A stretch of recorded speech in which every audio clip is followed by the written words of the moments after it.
ને એને જિંદગીની જેલ થવી જોઈએ ને એના છોકરાને કોઈ દેબી ના અમારા આટલું છે ડોક્ટર સમાજમાં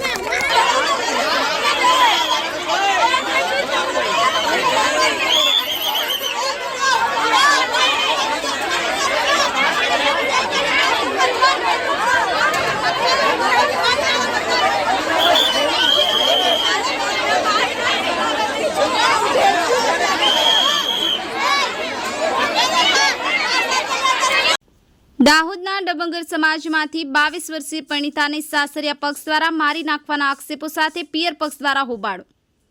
આજરોજ તારીખ 20/6/2024 ગુરુવાર 7 કલાકે વાત કરીએ તો દાહોદના કોટ રોડ નજીક નાના ડબગરવાસમાં રહેતા સંજયભાઈ દેવધાની 22 વર્ષીય ડિમ્પલબેન જોડે આજથી 6 વર્ષ અગાઉ દાહોદ શહેરના કોટ રોડ નજીક રહેતા મેહુલભાઈ પરમાર જોડે સમાજની રીતિરિવાજ મુજબ લગ્ન થયા હતા।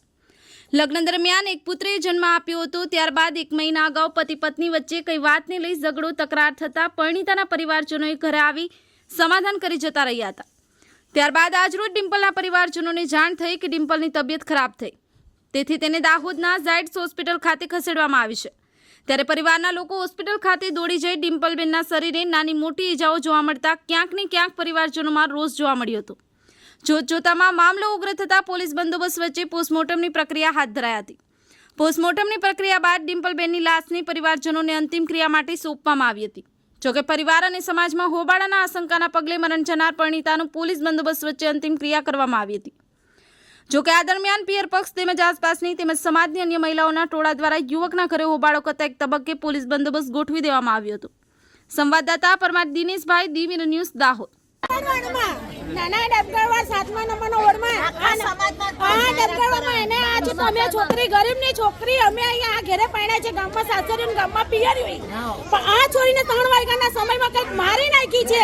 એમ્બ્યુલન્સ બોલાવી લીધી છે ને આ લોકો બારોબાર લઈ જતેલા તો આજુબાજુ વાળાએ કીધું તેના કાકા કુટુંબ દોડીને આવ્યા ત્યારે ત્રીજા માળથી છોકરીને દેખી છે તો ઘા મારેલા છે, એમને સાચો રિપોર્ટ જોઈએ ને એને જિંદગીની જેલ થવી જોઈએ ને એના છોકરાને કોઈ દેબી ના અમારા આટલું છે ડોક્ટર સમાજમાં પેલા બી આપણે 2-3 મહિના પહેલા એને મારવાની આ લોકોએ રાતે ધમકી બતાવી। મારી છોરીએ છે ને આ લોકોની છાને ઉપર જઈને મારા પર ફોન કર્યો, મમ્મી તમે મને કાલે લેવા આવો ને તો હું ધાબા પરથી કૂદીને મરી જઈ। બીજા દિવસ મેં મારા આદમીને ને મારા છોરાને લેવા મોકલો, મેં કીધું જો લઈ આવો એમ કરીને લેવા આવ્યા। એના હારા એને પપ્પાનો હાથ જોરથી પકડી નાખ્યો, મારા છોરાને અંદર ઉચકીને લઈ ગયો। મારી છોરીને બોલવા ના દે, મારી છોરીને બોલવા ના દીધી એમ કે અંદર જા, એનો હારો મારવા ઉઠ્યો। એના બાપને બધા દેખીને એનો હારો મારવા ઉઠ્યો મારી છોરીને। એના દિયરોને એમ કે અડધી રાતે કાઢી દે, કાઢી દે, ખોલી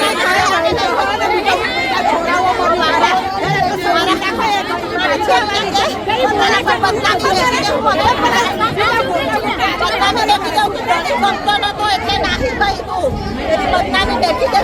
મારું ઓપરેશન કરાવવાનું છે, તું જા એના તો ઓપરેશન કરાવું। બોલવાવાળા તારી મા બાપને ને તને તું કે પેલી રણજી કે એની હાહુએ કીધું, એના બાપને બોલે બે સ્પીકર પર ફોન રાખીને તારો દો તો ફોન બંધ કરવા જાય, ઘડી ફોન બંધ કરવા જાય। દેવાન એમ કે દેવાન મારી જીવાની છે, 19 તારીખના દોન આવે તમારી છોરી તમારા ઘરે સહી સલામત અને મારી બૈરી આવીને દેવાન તમારા ઘરે આવીને ગાડી ઊભી રહી જશે મારી। તમે કઈ ચિંતા ના કરો, મારો છોરો ચીનારો પણ ત્યારે મને કશું ખબર નથી, મારી એની લાડ એને કશું એનો હારો એમ જૂઠ બોલ્યો। એના પછી મેં ફોન કર્યો, છોરીને સમજાવી દીધી કે ઓપરેશન કરાવીને પછી ઓપરેશન કરાવીને પછી લઈ લો। નમસ્કાર મિત્રો, હું ફિરોઝ ઈરાની આજે તમને એક નવી વાત કરવા આવ્યો છું। દીવ મિરર ન્યૂઝ જોતા રહો, સબસ્ક્રાઇબ કરવાનું ભૂલતા નહીં અને શેર કરવાનું પણ ભૂલતા નહીં। સત્યની સાથે જોડાતા રહો। નમસ્તે મિત્રો, હું છું ચાંદની પરમાર।